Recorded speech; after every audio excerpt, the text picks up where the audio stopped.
একে একে 15 দিন পার হয়ে গেছে, ওহি আসার খবর নাই। এদিক দিয়া কাফেররা আনন্দ মিছিল শুরু করে দিল যে মুহাম্মদ যদি সত্যই নবী হইতো প্রশ্নগুলোর জবাব দিতে পারত। আসলে সে নবী না। এই 15টা দিন কত চিন্তা কত পেরেশানির মধ্যে গেছে আমার আপনার নবীজির। 15 দিন পর জিবরাইল আলাইহিস সালাম সব প্রশ্নের জবাব নিয়ে হাজির। সাথে সাথে এই উম্মতের জন্য একটি শিক্ষণীয় বিষয় আল্লাহর পক্ষ থেকে নিয়ে আসছে। ওহী আসার বিলম্ব হওয়ার কারণ কি? কারণ নবীজি সাল্লাল্লাহু আলাইহি ওয়াসাল্লাম ইনশাআল্লাহ বলেন নাই যে আগামীকাল বলবো, এভাবে বলেন নাই যে ইনশাআল্লাহ আগামীকাল বলবো। এই জন্য ওহী আসতে দেরি হয়েছে, এতে গুনাহ হয় নাই। এতে যদি কেউ মনে করে এই কথা যে ইনশাআল্লাহ না বলার কারণে নবীজির পাপ হইছে, নাউযুবিল্লাহ, এটা মনে করার কোনো সুযোগ। আহলুস সুন্নাত ওয়াল জামাতের আকীদা, নবী রাসূলগণ নিষ্পাপ। দেখুন, কোন হালাল প্রাণী যদি কেউ ইচ্ছাকৃতভাবে আল্লাহর নাম বাদ দিয়ে জবাই দেয়, বলেন তো যত বড় বুজুর্গ হোক ইচ্ছা করে যদি আল্লাহর নাম বাদ দিয়ে জবাই দেয়, তাহলে ওই হালাল প্রাণীর গোশত কি আর হালাল থাকবে? কিন্তু হয়তো উনি বেখেয়াল বশত ভুলে গেছেন, মুখ দিয়ে আল্লাহর নাম উচ্চারণ করেন নাই, জবাই করে দিয়েছেন। বলেন তো এই প্রাণীর গোশত হালাল হবে না হারাম হবে? হালাল হবে। কেন? উনি হয়তো ভুলে মুখ দিয়া বলেন নাই, কিন্তু অন্তরে ওনার আল্লাহর প্রতি বিশ্বাস আছে। উনি না যদি না ভুলে যাইতেন তাইলে উনি বিসমিল্লাহ ছাড়তেন না। এই যে রোজার মাস আসতেছে, বলেন তো যদি কোনো ব্যক্তি রোজা রাখছে, সকালবেলায় খিদা লাগছে, মনে নাই যে রোজা, ধুমসে পেট ভইরা গোশত দিয়া খাইছে, পেট ভরা শেষ, প্লেটের শেষ গোশতের টুকরাটা নিয়ে মুখের মধ্যে চাবাইতেছে কইরা, এই টাইমে মনে করছে হায় হায় হায় আমি তো রোজা। বলেন তো এই পর্যন্ত এই যে সে ভুলে খাইলো, এতে কি তার রোজা নষ্ট হবে? কিন্তু যদি চিন্তা করে এতক্ষণ পেট ভইরা খাইলাম, শেষ গোশতের টুকরাটা চাবাইয়াও ফেলছি, গিলতে বাকি, তাইলে এটা গিলেই ফেলি। বলেন তো এখন যদি চিন্তা করে যে খাবারটা ফালায় দিব কেন, একটু গিলা খাইয়াই ফেলি, খাইছি তো, এখন যদি খায় তার রোজা থাকবে? তার মানে দেখেন, ভুল অবস্থায় পেট ভইরা খাইলো, রোজা ভাঙলো না। এখন ওই যে খাবার নষ্ট হবে কিন্তু রোজা আছে এইটা মনে পড়ার পর ওই চাবানো গোস্তর টুকরাটাও যদি খায়, সেটা যদি ওই সোলার দানার পরিমাণ হয়, গিলা যদি ফালে, রোজা। এতটুক বুঝে না অনেকে যে দেখুন আমার আপনার মতো পাপী না খান্দা, ভুলে পেট বইরা খাইলে গোনা হয় না, রোজাও ভাঙে না। রাসূল আকরাম সাল্লাল্লাহু আলাইহি ওয়াসাল্লাম হয়তো জেহেনের থেকে সরে গেছে, আল্লাহ সরায়া দিছেন। এর উদ্দেশ্য হতে পারে এই উম্মতকে ওই বিষয়টার গুরুত্ব শিক্ষা দেওয়া, ঠিক কিনা বলেন? 3 প্রশ্নের জবাব নিয়ে জিবরাইল আলাইহিস সালাম হাজির। সাথে সাথে এই উম্মতের জন্য অন্যতম শিক্ষণীয় একটা বিষয় নিয়ে আসলেন। আল্লাহ তাআলা বলেন, ওয়ালা তাকুলান্না লিশাইইন ইন্নী ফাইলুন যালিকা গাদা ইল্লা আইয়াশা আল্লাহ। আল্লাহ রাব্বুল আলামিন বলেন, ওয়ালা তাকুলান্না লিশাইইন ইন্নী ফাইলুন যালিকা গাদা। কোন বিষয়ের ব্যাপারে আপনি এমনটা বলবেন না যে নিশ্চয়ই আমি এটা আগামীকাল করব অথবা বলবো করব, বরং কি বলবেন, ইল্লা আইয়াশা আল্লাহ, বরং এইভাবে বলবেন যে ইনশা আল্লাহ এটা আমি আগামীকাল করব। এই যে ভবিষ্যতে কোনো কিছু করা বলার ক্ষেত্রে ইনশা আল্লাহ বলার শিক্ষা দুনিয়ার কেউ না, বরং এই শিক্ষা দিয়েছেন কে? জোরে বলেন না কে? এই ইনশাআল্লাহর ওয়েট কিন্তু আমরা নষ্ট করব না। অনেক সময় অনেক মানুষ আচ্ছা, এই পাশেই টেন টেন টেন টেন বাজে কি? আওয়াজটা পাইতেছেন না? যদি একটু বন্ধ করান না, ক্যাসম্যাস আওয়াজ বন্ধ করান। মাইকে না, ওই জায়গা থেকে আসতেছে আওয়াজ। তাহলে এদিক খেয়াল করেন, ওইদিকে যারা দায়িত্বশীল আছে এখন ওনারা ঠিক করবে, আমরা আমাদের কাজ করি। তাহলে ইনশাআল্লাহ এটার শিক্ষা আল্লাহ দিয়েছেন। এজন্য আজকে থেকে ভবিষ্যতে একটু পরে হোক, আগামীকাল হোক, 5 মিনিট পরে হোক, যে কোনো কিছু করার এরাদা যখন করব, ইচ্ছা যখন করব, সাথে যেই বাক্যটা জুড়ে দেব সেটা হলো ইনশাআল্লাহ। আবার এই ইনশাআল্লাহ নার বদলে ব্যবহার করব না। অনেক মানুষ আছে মুখের উপরে না কইতে পারে না, ইনশাআল্লাহ কইয়া চালায়া দেয়। এ কাজ করা যাবে না। শব্দের ওজন আমরা নষ্ট করব না, গুরুত্ব নষ্ট করব না। আমরা ইনশাআল্লাহ বলার পরে যাকে বলবো সে আমার প্রতি দৃঢ় বিশ্বাসী হবে যে আল্লাহ যদি ওনারে তৌফিক দেয় এটা উনি অবশ্যই করবে। কিন্তু আমাদের দেশের অবস্থা কি জানেন? কেউ যদি কেউরে বলে ভাই ঠিক আছে ইনশাআল্লাহ আমি করব, ও সন্দেহে পড়ে আবার জিজ্ঞাসা করে ভাই সত্য করে এখন আপনি কইতেছেন কিনা। তার মানে ইনশাআল্লাহর উপরে বিশ্বাস নাই। কেন? কারণ আমরা এই ইনশাআল্লাহকে অনেক ক্ষেত্রে নার বদলে ব্যবহার করে ফেলছি। এটা যেন না হয়। আল্লাহ আমাদের এই ইনশাআল্লাহ বলা এটা যে কত গুরুত্বপূর্ণ একটি বিষয়, আল্লাহ এটা অনুধাবনের তৌফিক দান করেন। এখন এই 3 প্রশ্নের জবাব নবীজির কাছে চলে আসছে। 3 প্রশ্নের মধ্যে একটি প্রশ্ন, ওয়ায়াসআলুনাকা আনির রূহ। আল্লাহ তাআলা বলেন তারা আপনাকে জিজ্ঞাসা করে, আপনার কাছে জানতে চায় রূহ কি জিনিস, রূহ কি। আল্লাহ তাআলা বলেন আপনি জবাব দেন, কুলির রূহু মিন আমরি রাব্বি।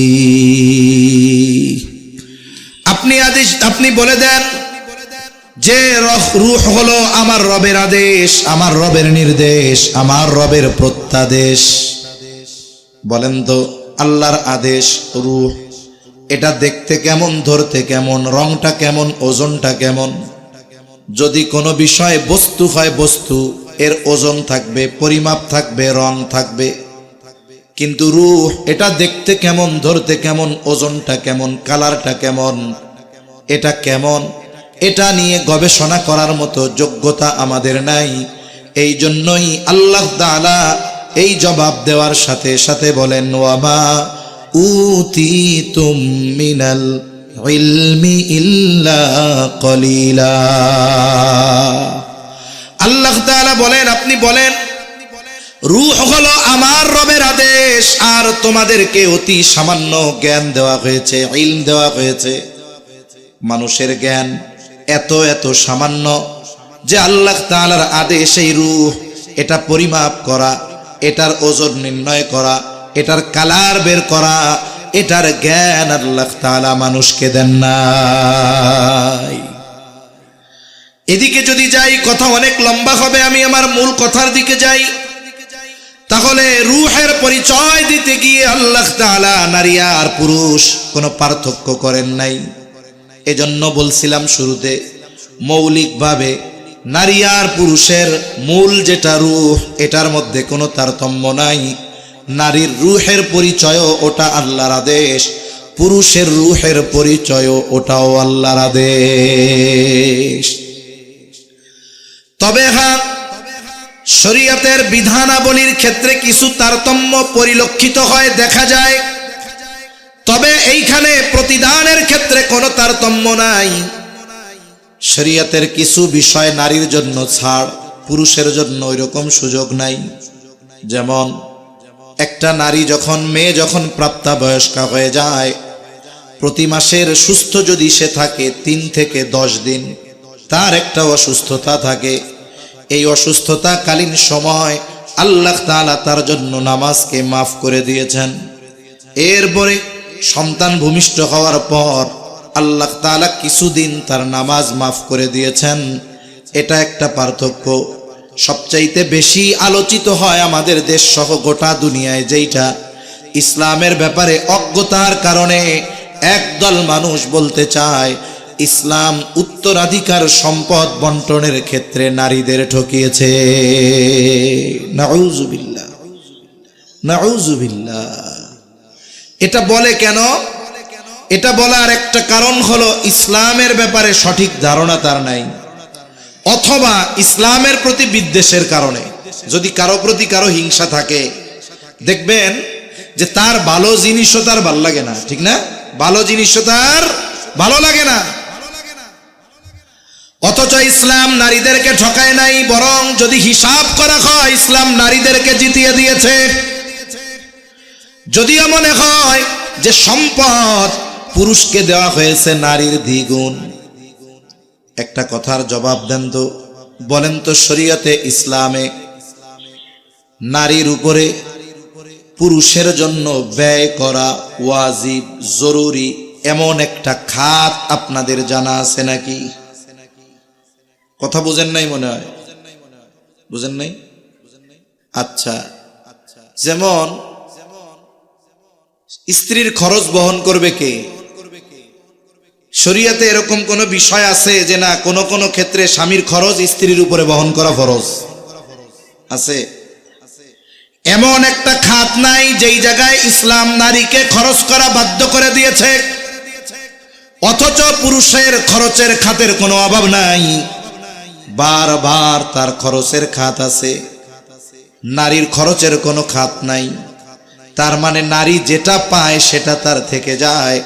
পুরুষ যদিও দেখা যায় বেশি পায়, কিন্তু বাস্তবে তার কোনো কিছুই অবশিষ্ট থাকে না। একজন মেয়ে যখন জন্ম নেয়, মেয়ে বাবার ঘরে যখন থাকে, তার সব খরচ চালাতে বাধ্য বাবা। বাবা যদি বেঁচে থাকে সব খরচ চালাইতে বাধ্য কে? বাবা। মেয়ের খরচ বাবা চালাতে বাধ্য কতদিন? মেয়েটার বিবাহ না হবে যতদিন। মনে করেন মেয়ের বয়স 20, বিবাহ হয় নাই, বাবার কি এই কথা বলার অধিকার আছে যে আজকে থেকে তোমার খরচ আমি চালাইতে পারবো না, তুমি ইনকাম কইরা আমারে খাওয়াও? অধিকার আছে বলার? যদি 25 বছর মেয়েটার বয়স হয়, বিবাহ না হয়, কোন বাবা তার মেয়েটাকে ঘর থেকে বের করে দিতে পারবে নাকি? তার মানে বাবা মেয়ের খরচ চালাতে বাধ্য ততদিন, মেয়েটার বিবাহ না হবে যতদিন। ছেলের খরচ বাবা চালাতে বাধ্য কতদিন? ছেলে যতক্ষণ নাবালক থাকবে ততক্ষণ। এখন নাবালক বালক হয় কবে? আমাদের দেশের হিসাব হলো 18 বছর, কিন্তু ইসলাম বলে ভিন্ন কথা। এক জায়গায় মাহফিলে গিয়ে দেখলাম বড় বোর্ডের মধ্যে লাগানো 18 বছরের আগে সবাই শিশু। 18 বছরের আগে সবাই শিশু। এই যে সবাই শিশু 18 বছরের আগে, এর দ্বারা কি হইল জানেন? 18 বছর পর্যন্ত সব ধরনের অপরাধের অলিখিত বৈধতা দেওয়া হয়ে গেল। বাংলাদেশে সম্প্রতি সময়ে যত অপরাধ সংগঠিত হয়, অধিকাংশের বয়স 15 থেকে 18 বছর। কিশোর গ্যাং নাম শোনেন না? কিশোর গ্রুপ নাম শোনেন না? এগুলার বয়স সব 15, 16, 17 বছর বয়স। এগুলা ওরা যদি মার্ডারও করে ফেলে, খুনও করে ফেলে, শিশু। কেন? ওই যে আইন 18 বছরের আগে সবাই শিশু। অথচ ইসলাম জানিয়ে দেয় আহাদুল বুলুগ, বালেগ হওয়ার সর্বশেষ সময় সীমা হলো 15 বছর। কয় বছর জোরে বলেন? ইংরেজি হিসাবে নয়, চন্দ্র হিসাবে 15 বছর। এবার যদি ইংরেজি হিসাব করেন, এটা 14.5 বছরের আশেপাশে হয়তো হবে। তার মানে যেই ছেলে বা মেয়েটার বয়স 14.5 বছর, এরপরে ওই ছেলে বা মেয়েকে শিশু অথবা নাবালক নাবালিকা বলার সুযোগ নাই। তাহলে মেয়ের খরচ বাবা চালাতে বাধ্য কতদিন? বলে বিবাহ না হবে যতদিন। ছেলের খরচ চালাতে বাবা বাধ্য কতদিন? বলে ছেলের বয়স 14.5 বছরের কম যতদিন। সর্বোচ্চ সময়, এর আগেও বালেগ হতে পারে। তার মানে সন্তান যখন বালক হয়ে যাবে, ওই বাবা যদি চায় সন্তানকে বলতে পারবে তোমার খরচ দিতে পারবো না, তোমার প্রাইভেটের টাকা দিতে পারবো না, এই কথা বলার অধিকার বাবার আছে। কিন্তু মেয়ের ক্ষেত্রে বিবাহ না হওয়া পর্যন্ত মেয়েকে এই কথা বলার অধিকার বাবার নাই। এখন বলেন তো, যদি এই হিসাবের দিকে আসা হয়, তাহলে বাবার ঘরে ছেলে মেয়ে এই দুইজনের মধ্যে লাভবান কে? জোরে বলেন, আরো জোরে কে? যারা বলে যে ইসলাম নারীদের ঠকিয়েছে, তাদের এগুলো মাথায় রাখা দরকার। এখন মেয়েটার বিবাহ হবে, ছেলেটারও তো বিবাহ দেওয়া দায়িত্ব বাবার উপরে ছিল, ঠিক না? আল্লাহর আইন, আল্লাহ তাআলা সূরা নূরের মধ্যে বলেন, وَأَنكِحُوا الْأَيَامَ مِنكُمْ وَالصَّالِحِينَ مِنْ عِبَادِكُمْ وَإِمَائِكُمْ إِنْ يَكُونُوا فُقَرَاءَ يُغْنِهِمُ اللَّهُ। এখানে আল্লাহ তাআলার মূল কথা যেটা, সেটাই বলি, তোমাদের অধীনস্থ বিবাহ উপযুক্ত যারা আছে তাদের তোমরা বিবাহ দিয়ে দাও। তার মানে আমার অধীনস্থ যদি কোনো মেয়ে বিবাহ উপযুক্ত থাকে, তাকে বিবাহ দেওয়ার দায়িত্ব আমার। আমার অধীনস্থ যদি কোনো ছেলে বিবাহ উপযুক্ত থাকে, বিবাহ দেওয়ার দায়িত্ব আমার। তার মানে ছেলে হোক কিবা মেয়ে, যদি বিবাহের উপযুক্ত হয়, ওই ছেলে বা মেয়েকে বিবাহ দেওয়ার দায়িত্ব অভিভাবক পিতার। কিন্তু আমাদের দেশে অভিভাবক মেয়েকে বিবাহ দেওয়া নিয়ে পেরেশান, কিন্তু ছেলের ব্যাপারে চিন্তা নাই। ছেলে যদি যুবক তরুণ, মসজিদের ইমাম সাহেবকে আইসা বলছে, হুজুর বয়স তো 22 হয়ে গেছে, যৌবনের তাড়নায় শয়তান ওয়াসওয়াসা দেয়, বিবাহ করা দরকার। ইমাম সাহেব বাপরে কইছে, বাপও মুসল্লি নামাজি, ছেলেটা তো যুবক, গুনায় জড়াইতে চাই না, বিবাহ দিয়ে দেন। দেখছি একটা মাইরা কেউ খাওয়াবে কি, খাওয়াবে কি, নিজের পায়ে দাঁড়াইতে কম, এখনো আমার ঠেহায় চলে, বলে কি বলে না? অথচ ওই বিবাহ উপযুক্ত ছেলেটার বিবাহ দেওয়ার দায়িত্ব কার ছিল? জোরে বলেন, বাবার। অনেক সময় এমনটাও হয়, আপনাদের এলাকায়ও হতে পারে, অনেক বাবা আছে এমন, যখন তার কোনো মেয়ে জন্ম নেয়, মেয়ে চিন্তা করে এই মেয়েটা বড় হবে, 15, 16, 17, 18 বছর বয়সে বিবাহ দিয়ে দেওয়া লাগবে, বড় একটা খরচ আছে, কি করা যায়? এইবার সুন্দর মতো যেই জায়গায় গাছ ভালো হয়, 10টা 20টা মেয়েগুনি গাছ লাগাইছে। মেয়ে জন্ম নিছে, 2 দিন পরে এই মেয়েগুনি গাছ 20টা আইনা ফাঁকা জায়গায় লাগাইছে, রোদও লাগে বাতাসও লাগে। চিন্তা করছে 10-20টা থেকে যদি 10টাও টিকে যায়, ফাঁকা জায়গায় গাছ তাড়াতাড়ি লম্বা হয়, যদি ভালো লম্বা হয়, 10টা গাছ টিকলেও এই বাজারে ভালো মানের 10টা মেহগুনি গাছ 15 লাখ টাকা বিক্রি করা যাবে। এবার মেয়ের বিবাহের সময় বাবা খুব আনন্দের সাথে বলে, মা চিন্তা করো না, তুমি যখন জন্ম নিয়েছিলা তোমার বাবার পেরেশানি ছিল, মেয়েটাকে ধুমধাম করে বিবাহ দিতে হবে। এই নিয়তে 20টা মেহগুনি গাছ লাগাইছিলাম, 5টা মরছে, 15টা সেই হইছে, 20 লাখ বেচছি, মা চিন্তা করো না। এইবার মেয়েকে সুন্দর মতো ফার্নিচার 10 লাখ খরচ করে বিয়া দিয়া দিলেন। কেন? এই মেয়েকে যেমন বিবাহ দেওয়ার দায়িত্ব আপনার, ছেলেকেও তো দায়িত্ব ছিল আপনার। দুনিয়ার কোন বাপ আছে এই কথা বলবে? ছেলে জন্ম নেওয়ার পর ছেলের বিবাহের চিন্তা করে 20টা মেহগুনি গাছ লাগাইছিলাম, আসেনি? নাই।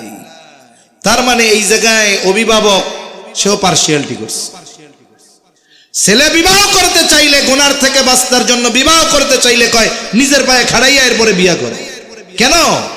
আপনি তখন 20টা গাছ লাগাইতেন ওর জন্মের পর, প্রাপ্তবয়স্ক হওয়ার পরে তাকে বলতেন এই 20টা গাছের মালিক তুমি, 20 লাখ টাকা দাম, আমি তোমার পাপের ভাগীদার হতে পারবো না।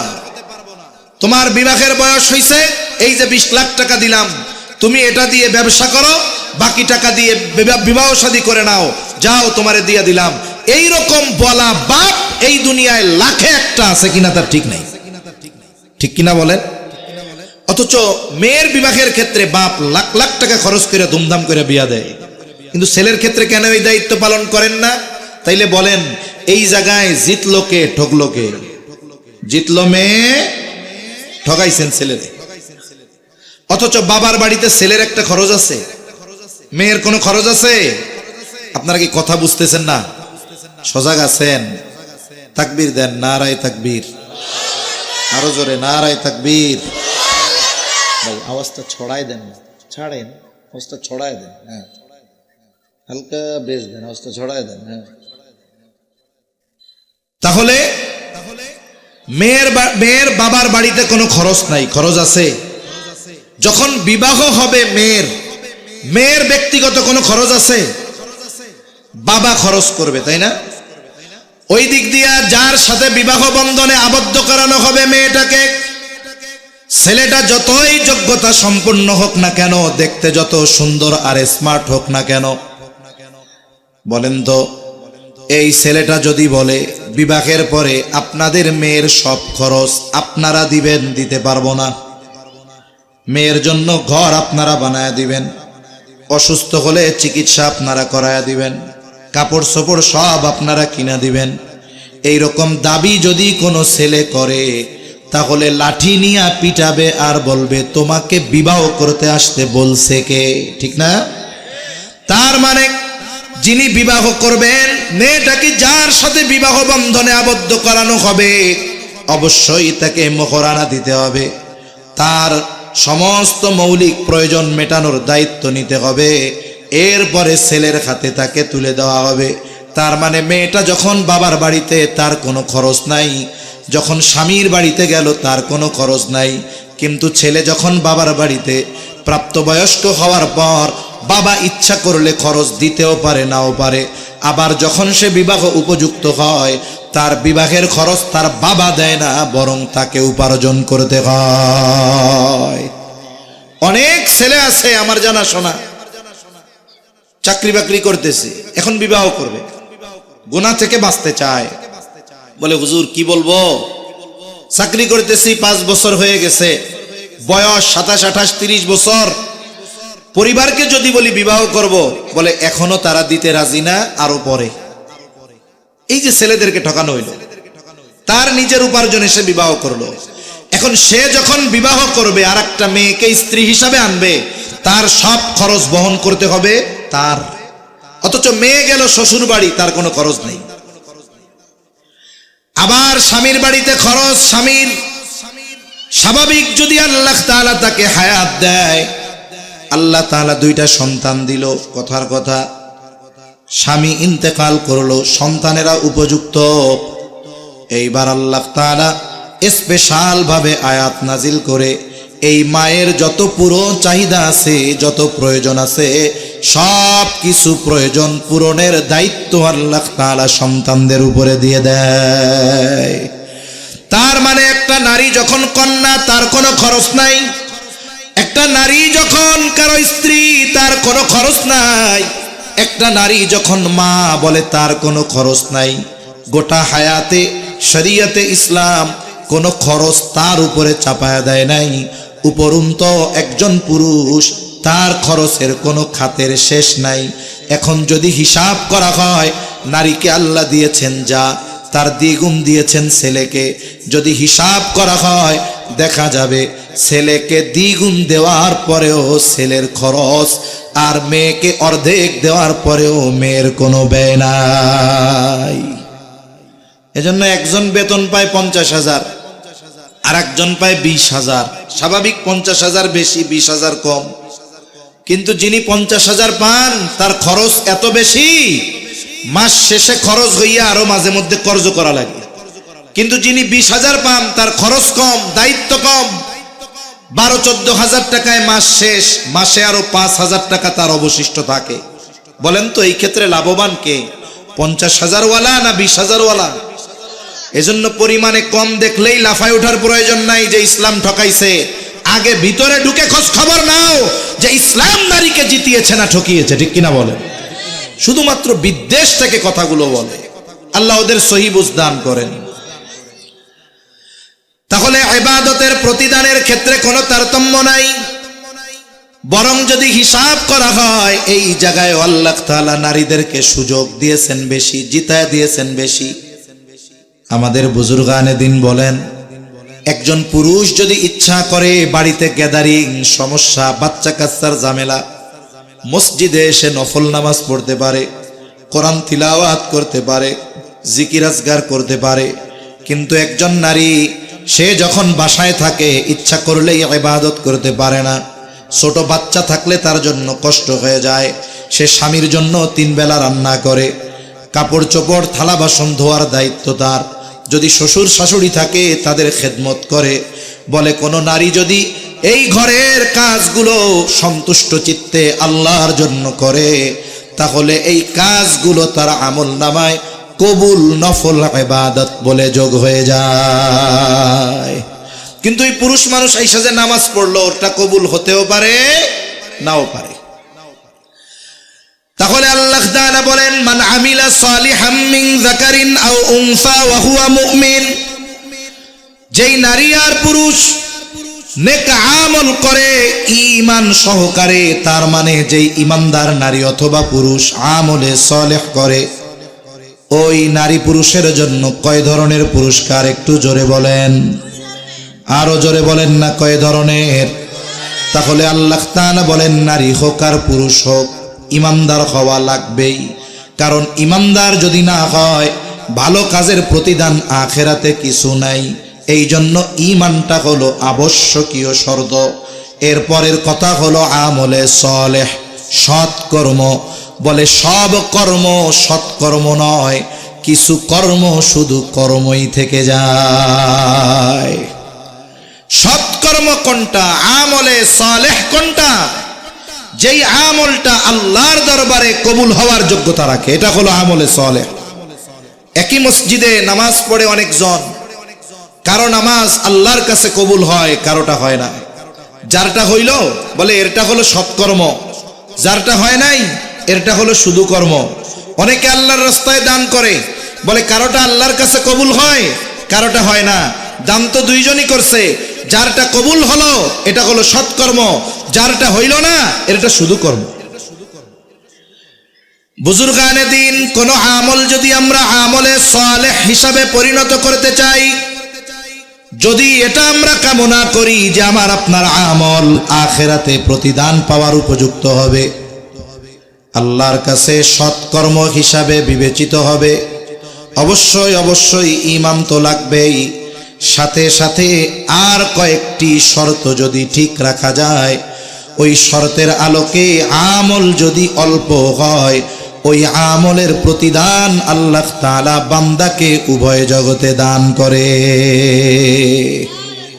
যেহেতু আমলের মৌসুম আসতেছে সামনে, এই শর্তগুলো যদি কারো ঠিক না থাকে, দেখা যাবে কষ্ট করে আমল করলো কিন্তু প্রতিদান শূন্য। এই লোকটা তো কিয়ামতের দিন হতাশ হবে, আরে এত আমল করলাম কিন্তু আল্লাহর কাছে একটাও কবুল হইল না। এই জন্য বুজুর্গানে দিন এই শর্তগুলোর ব্যাপারে গুরুত্ব দেন। ঈমান ঠিক আছে, 1 নাম্বার কম্পালসারি শর্ত। এরপরে আমলটা আল্লাহর কাছে কবুল হওয়ার জন্য গুরুত্বপূর্ণ কয়েকটি শর্ত আছে। 1 নাম্বার, আমি আপনি যেই আমলটা করব, এটা দুনিয়ার কাউকে সন্তুষ্ট বা খুশি করার জন্য করা যাবে না। আমার আপনার ওই আমলটা একমাত্র যাকে খুশি করার জন্য করব, তিনি কে?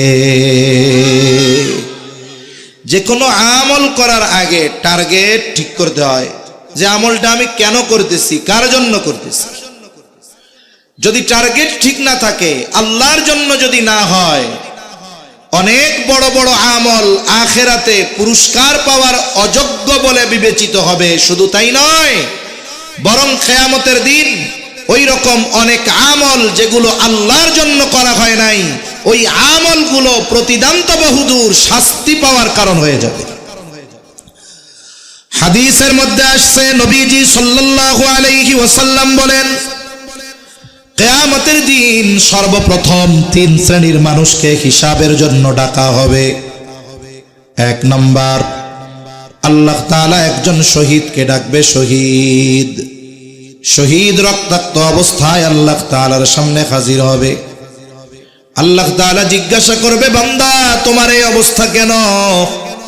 লোকটা বলবে, আল্লাহ আমি জেহাদের ময়দানে জেহাদ করতে করতে আমার জীবনটা উৎসর্গ করে দিয়েছি। আল্লাহ তাআলা জিজ্ঞাসা করবে, বান্দা তুমি যে জেহাদ করেছো তোমার উদ্দেশ্য কি ছিল? জেহাদ করে জীবন দিছো বুঝলাম, কিন্তু উদ্দেশ্য তোমার কি ছিল? লোকটা এবার বলবে, আল্লাহ আমার উদ্দেশ্য ছিল আপনার সন্তুষ্টি অর্জন করা। আল্লাহ তাআলা বলবে, না বান্দা, না না, তুমি মিথ্যা বলতেছো। আমি আল্লাহ তোমার অন্তরের খবর জানি। তুমি জেহাদ করেছো যাতে করে দুনিয়ার মানুষ তোমার বীরত্বের প্রশংসা করে, বীর বলে, বাহাদুর বলে। বান্দা যে উদ্দেশ্যে তুমি জেহাদ করেছো দুনিয়ায় তুমি তা পেয়ে গেছো।